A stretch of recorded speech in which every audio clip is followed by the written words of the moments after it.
Ahora sí, iniciemos. Ahora sí, Aleja, muchas gracias, mi niña linda, por tan bonita presentación. De verdad que abrir este tipo de espacios a veces es como que, como así, que un club de lectura, como así, que virtual, qué libro nos vamos a leer, cómo nos lo vamos a leer. Y pues yo quería darle la bienvenida a Caro, una mujer hermosa que lleva muchos años haciendo temas de club de lecturas, que se conecta demasiado con esta parte. Una cosa es lo que leemos, otra cuando lo interpretamos y otra cuando lo volvemos a leer. Y esto es lo bonito de que podamos a través de un libro que es El hombre en busca de un sentido, que ya Caro nos va a explicar un poco más, cómo podemos acercarnos a través de los procesos de nuestra espiritualidad desde una manera más consciente y más presente. Así que ella muy feliz y muy hermosa también me dijo, sí, dale, yo me apunto, vamos a hacerlo. Y la idea es que este club de lectura sea fácil, sea chévere, sea dinámico, sea súper bueno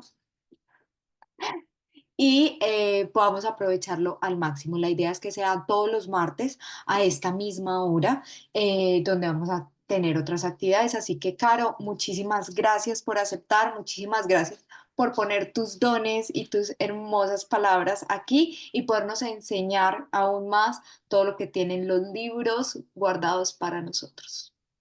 Hola, hola, ¿cómo están? Buenas noches.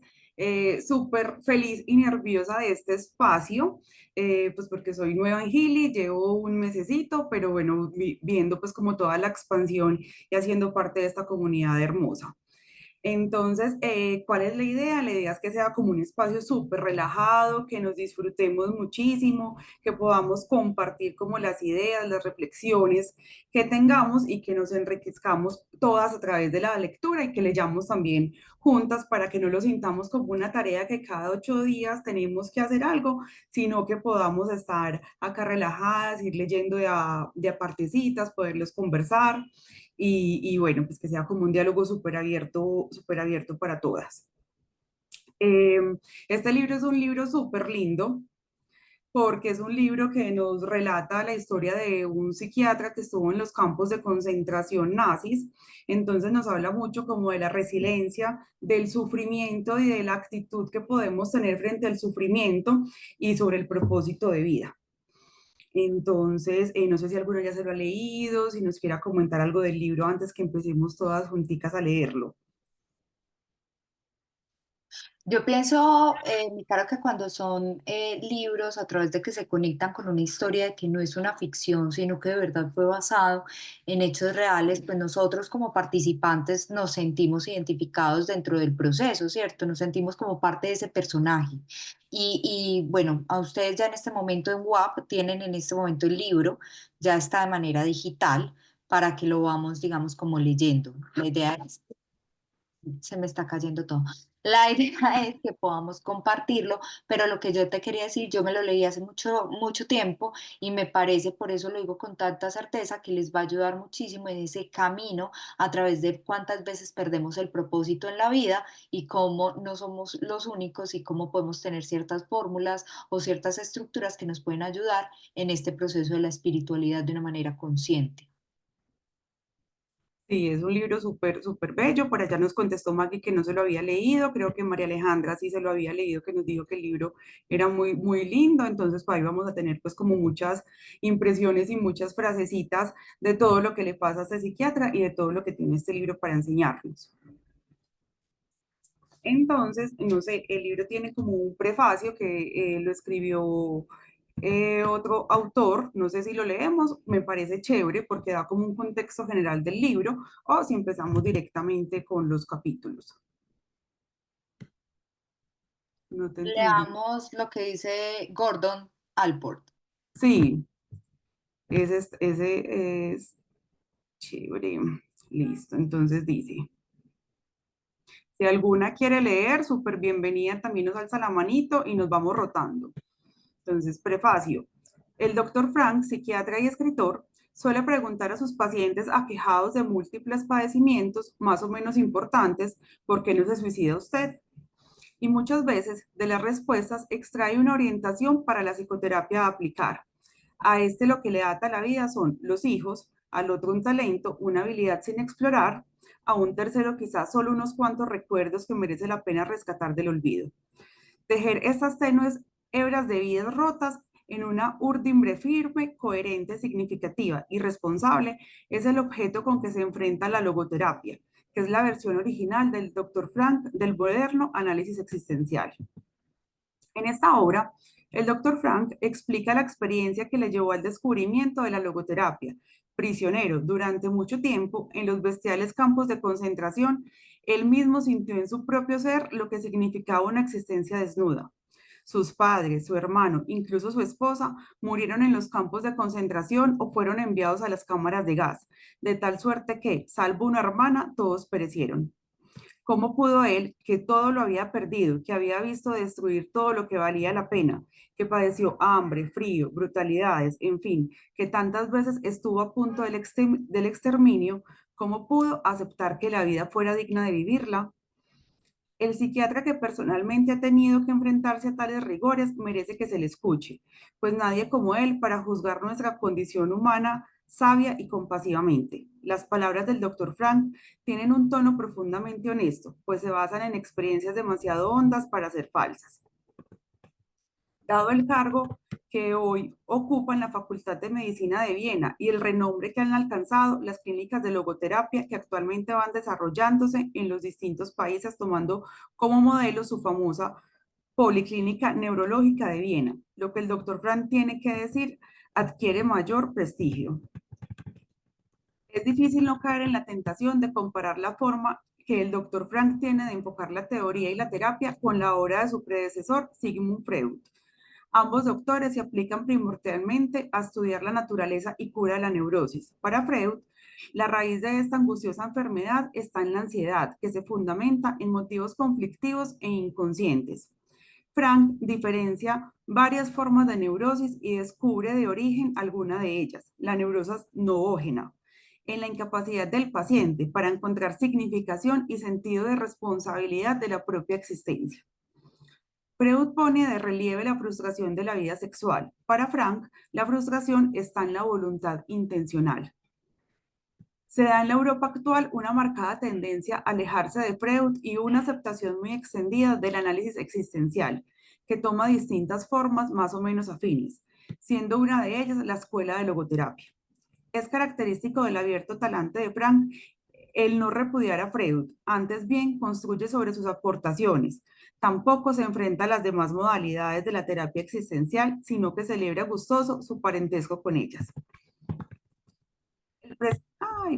Se me pasó. El presente relato, aun siendo breve, está elaborado con arte y garra. Yo lo he leído 2 veces de un tirón, incapaz de desprenderme de su hechizo. En alguna parte, hacia la mitad del libro, Frank presenta su propia filosofía de la logoterapia. Lo hace sin solución de continuidad y tan quedadamente que solo cuando ha terminado el libro, el lector se percata de que está ante un ensayo profundo y no ante un relato más, forzosamente sobre los campos de concentración. Es mucho lo que el lector aprende de este fragmento autobiográfico. Aprende lo que hace un ser humano cuando de pronto se da cuenta que no tiene nada que perder excepto su ridícula vida desnuda. La descripción que hace Frank de la mezcla de emociones y apatía que se agalopan en la mente es impresionante. Lo primero que acude en nuestro auxilio es una curiosidad fría y despegada por nuestro propio destino. A continuación y con toda rapidez se urden las estrategias para salvar lo que resta de vida, aun cuando las oportunidades de sobrevivir sean mínimas.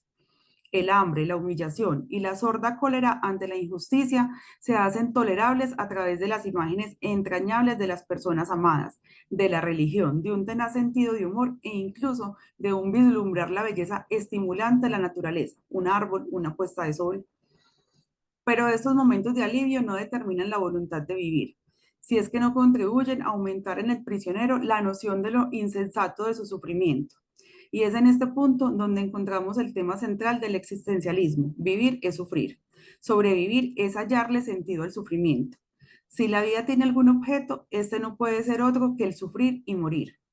Pero nadie puede decirle a nadie en qué consiste este objeto. Cada uno debe hallarlo por sí mismo y aceptar la responsabilidad de que su respuesta le dicta. Si triunfa en el empeño, seguirá desarrollándose a pesar de todas las indignidades. Frank gusta de citar a Nietzsche. Quien tiene un porqué para vivir encontrará casi siempre el cómo. En el campo de concentración, todas las circunstancias conspiran para conseguir que el prisionero pierda sus asideros. Todas las metas de la vida familiar han sido arrancadas de cuajo. Lo único que resta es la última de las libertades humanas, la capacidad de elegir la actitud personal ante un conjunto de circunstancias. Esta última libertad, admitida tanto por los antiguos estoicos como por los modernos existencialistas, adquiere una vívida significación en el relato de Frank. Los prisioneros no eran más que hombres normales y corrientes, pero algunos de ellos, al elegir ser dignos de su sufrimiento, atestiguan la capacidad humana para elevarse por encima de su aparente destino. Como psicoterapeuta que es, el autor quiere saber cómo se puede ayudar al hombre a alcanzar esta capacidad tan diferenciadoramente humana, por otra parte. ¿Cómo puede uno despertar en un paciente el sentimiento de que tiene la responsabilidad de vivir, por muy adversas que se presenten las circunstancias? Frank nos da cumplida cuenta de una sesión de terapia colectiva que mantuvo con sus compañeros de prisión. A petición del editor, el Dr. Frank ha añadido a su autobiografía una breve pero explícita exposición de los principios básicos de la logoterapia.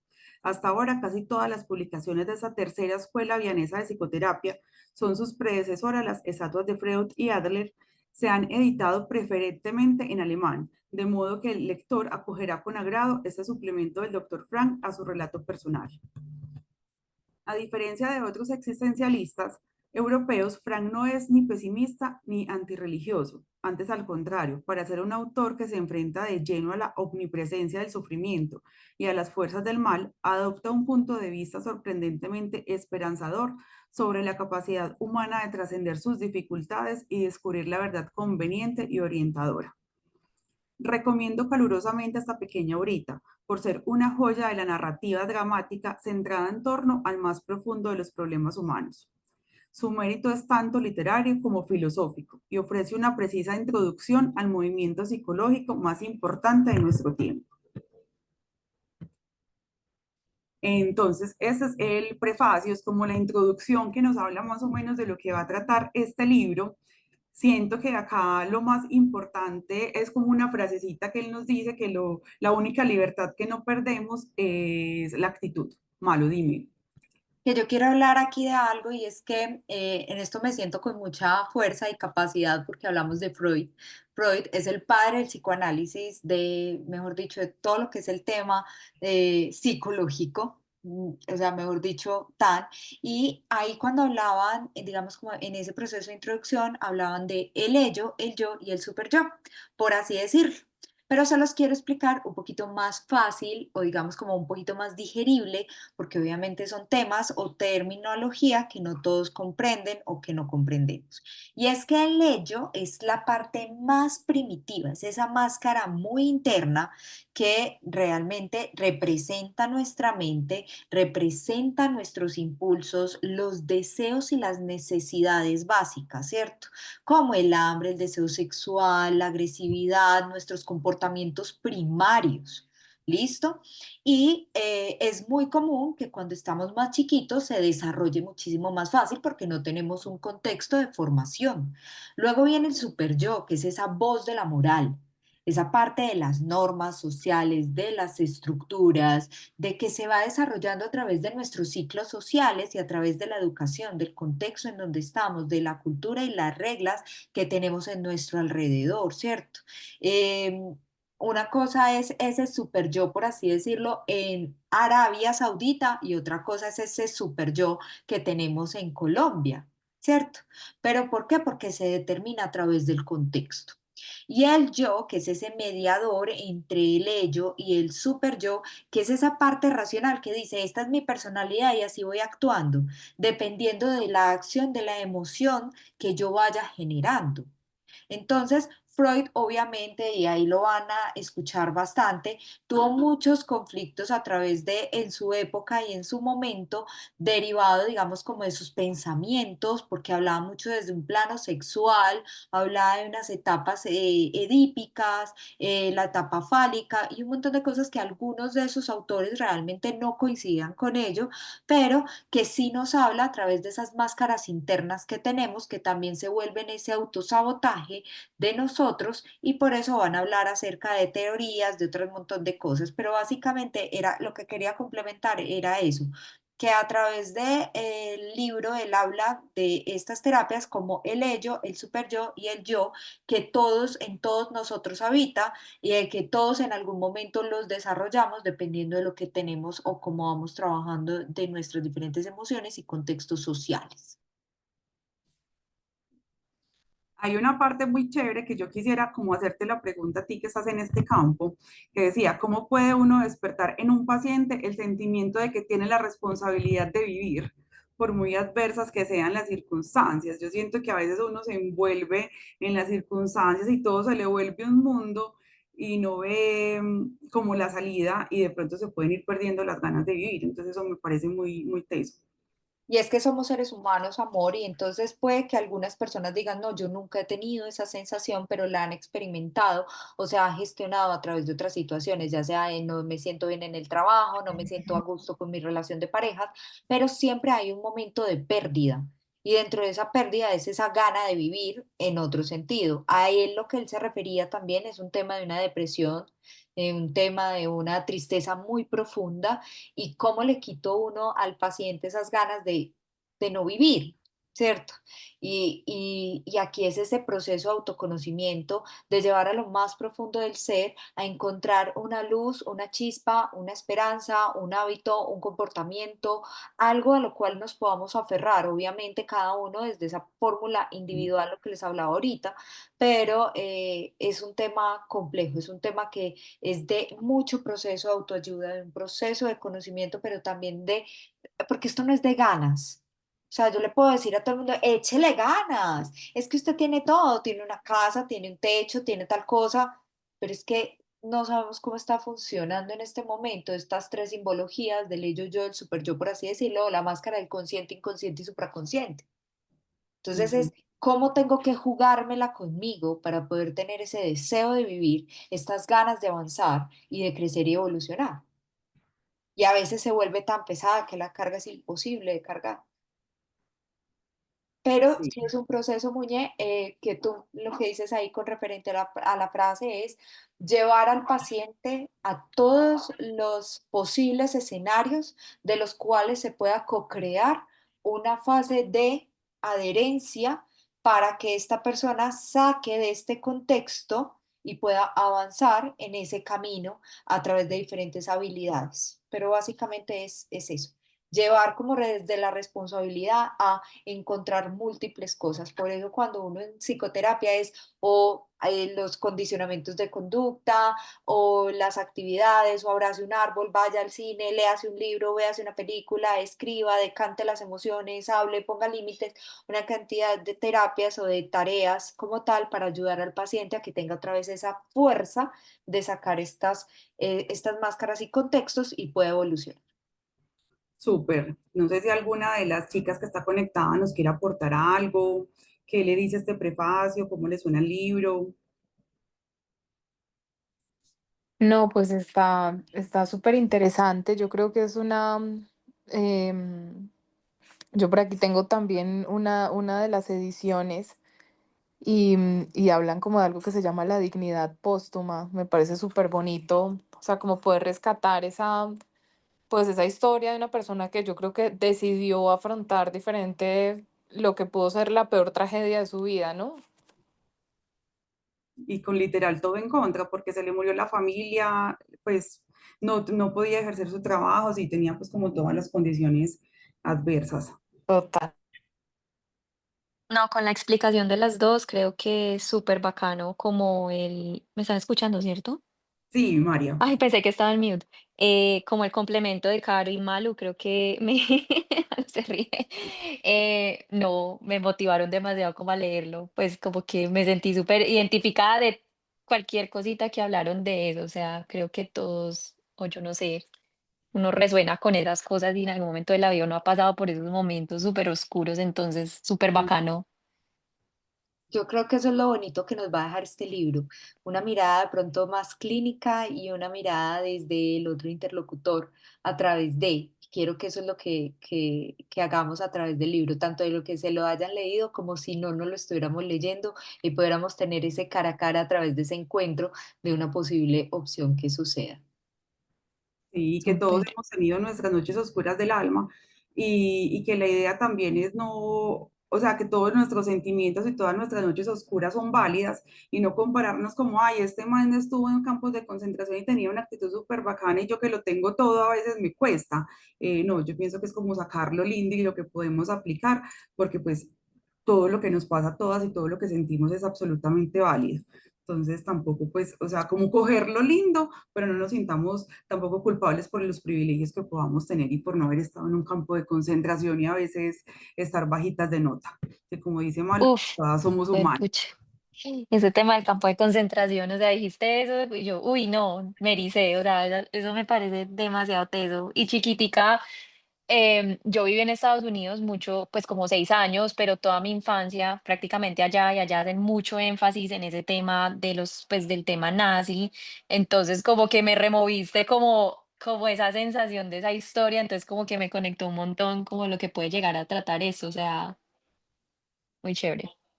¿Alguna de pronto ha visitado Polonia, pues como donde están esos cosas de los campos que dicen, pues yo no he ido y siento que yo quisiera No, ir, pero dicen que la energía es súper Es pesada? pesada, es no, pesada. no, Yo no pucha. estuve en Polonia, pero sí estuve en Alemania. No fui a los campos, pero fui a unos, me dio mucha impresión ir. Pues sentí que no lo iba a poder sostener. Pero sí estuve como en un monumento que es muy impresionante porque el artista que lo hizo, la intención que tenía era que uno dentro de ese monumento sintiera lo que sentía una persona en un campo de concentración. Ay, Entonces, como un laberinto todo desnivelado, son unos bloques grises de cemento. Ahorita de pronto se los envío. me Y, ericé. y de verdad la sensación es horrible porque, claro, cuando uno llega ahí, pues como que se ven bloques de cemento, pues uno dice, bueno, esto se ve como muy, muy simétrico. Pero claro, cuando uno entra tiene desniveles tanto en la altura de los bloques como en el piso. Entonces, como que uno se mete ahí y luego no sabe por dónde salir, es muy angustiante. Y de hecho no, pues en Berlín casi todo está grafiteado, pero ese monumento, lo que hizo una empresa de allá fue una investigación para ponerle una pintura que hiciera que ese graffiti no pudiera quedarse como pegado. Entonces, o sea, como que tiene un montón de anécdotas alrededor, pero sí es muy impactante, muy, muy. Ay, no. Nosotros vamos allá y Esperamos, terminamos de cama. esperamos tu foto, pues, porque aquí todas hacemos cara de, "Uy", pero ya queremos la foto. Sí, Obviamente, sí, obvio. Ya la busco. lo que decía ahí, que no siempre se le activa la curiosidad, o sea, ya nos activaste la curiosidad por ver el monumento, no quiero entrar, pero lo quiero ver. Sí, obvio. Sí, total. Maravilloso. Carito, ¿nos da para lectura del primer capítulo? Pues es medio larguito. O sea, ¿lo dejamos de tarea o qué? Yo siento que es más fácil lo dejamos de tarea porque si es medio largo, pues la primera parte que dice un psicólogo en un campo de concentración, Sí, está pues largo. está larguito. Bueno, yo quisiera dejar una reflexión y es antes de, y esto no estaba planeado, y es como que cojan un cuaderno donde puedan decir como listo, club de lectura, digamos como qué nos quedó de este primer contexto y se pregunten cuál ha sido esa noche oscura y qué y cómo he intentado o qué herramientas me han funcionado para poder avanzar o para poder por lo menos estar estable. ¿Cuál Yo es, digamos, cuál es mi máscara frente a la sociedad? ¿Cuál es mi máscara interna? Y cómo lucho yo entre ese ego y entre esa realidad interna mía. Si bien son preguntas un poco trascendentales, no las tienes que compartir en el club ni nada por el estilo, pero sí que sea ese proceso de autoconocimiento a través de sacarle el jugo a este espacio. yo quisiera dejar una más, mucho más banal, pues no tan trascendental, pero me pareció muy lindo cuando él decía que los llenaba como de esperanza, de ilusión, ver una puesta de sol o, sí, pues un atardecer, pues que es lo mismo, o un árbol. Entonces, como que en toda la semana uno se le va olvidando, pero mañana que lo vamos a tener como medio presente, mirar dos o tres cosas que nos sorprendan en el día a día. Porque como dice el curso de milagros, los milagros suceden todos los días, sino que no estamos atentos a verlos. Entonces, como que mañana estemos atentos a esos micro milagritos que nos pueden alegrar el día. Me encanta. Díganme, por favor, todas en el chat si se unen a estas tareas de hoy, porque hoy estamos aquí conectadas y hoy comienza un nuevo ciclo que nos unió y que, mejor dicho, vamos a seguir formando esta comunidad y bueno, son tareitas sencillas, pero que tienen con mucho sentido y que aquí nos unimos en este club de lectura maravilloso. Entonces veo un sí, dos, tres, yo también cuatro, cinco. María Alejandra, la vi contestando mamacita, no También. le veo el sí, ya. Entonces, pues, listo, Vicaro, tú decides cómo continuamos, qué hacemos. No, ¿Listo? yo siento pues que esta es como la introducción, ya todas tenemos el libro en PDF, entonces lo que las invito es a que nos leamos el primer capítulo que está cortico, yo me demoré más o menos 15 a 20 minuticos leyéndolo y saquemos algunas frasecitas que nos lleguen para que las compartamos dentro de 8 días. No sé si les parece así bien la dinámica. A mí me parece perfecto que lo leamos y que tengamos como la frase que nos conectó para que lo podamos hablar y compartir en el grupo dentro de 8 días. Dentro de 8 días. Entonces, súper bien, a las 7 de la noche, todos los martes, y vamos con este primer libro. Y nada, ya. Y nada, súper, Maravilloso. queramos ir compartiendo del libro en esta semanita, súper bienvenido, para que se nos animen más y pues que sea de crecimiento para todos, que sea bien expansivo. Primer propósito del mes cumplido. Estaba proponiéndome este mes a poder empezar a leerme un libro, pero tener como el hábito, porque me encantaba leer de chiquita, pero lo dejé y todos los libros los dejo a medias, o sea, no los termino. Ya, Ya, Aquí tu este lo este vamos a compromiso fue, es que te terminar. vas a conectar todos los martes a las Sí, 7 de la noche y pare de contar. Ese es el mayor compromiso, dar ese porcentaje por ti. vea, llegó como anillo al dedo. Así es. maravilloso. Amores, muchísimas Bueno, gracias. Aleja, bye bye. muchísimas gracias. Y a Lina, a Moni, a Maggie Hermosa, mi Carolinda, gracias por darnos este espacio. Y aquí estamos para ustedes. Una bonita noche y que descansen. Que Muchas Chao. gracias, muy Muchísimas chévere. que gracias. Mil, sea mil un día gracias. Que maravilloso. estén Un muy Besos, abrazo. bien, chao. descansen. Chao.